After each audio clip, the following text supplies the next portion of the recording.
ना चाहते हुए भी इस सारस को मगरमच्छ के मुंह में कूदना पड़ता है और मगरमच्छ पल भर का समय भी नहीं लगाता और उसे खा जाता है। इधर सारस के परिवारजन बिलबिला बिलबिला कर रोने लगते हैं, क्योंकि आज बच्चों को छोड़कर सारस मां को जाना पड़ेगा।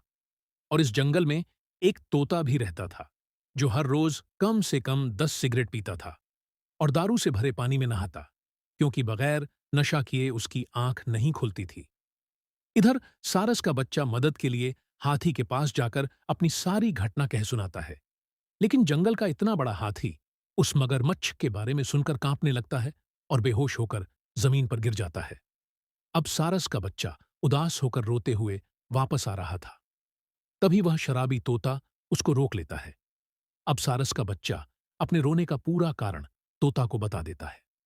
इधर मगरमच्छ को अपनी भूख बर्दाश्त नहीं होती और पानी से निकलकर उस सारस और बच्चों को खा जाता है और पूरे टापू पर तबाही मचा देता है, क्योंकि यह सभी पक्षी और सारस और कुछ जानवर इस टापू पर रहते थे और उसके चारों तरफ बहुत बड़ा समुद्र था।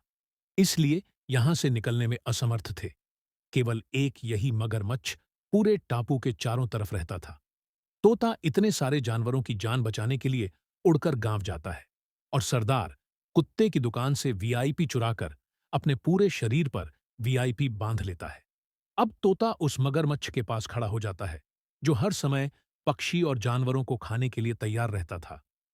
तोता किसी की परवाह किए बिना उस मगरमच्छ के मुंह में कूद जाता है और अचानक से एक बहुत तेज धमाका होता है, जिससे उस मगरमच्छ का अंत हो जाता है।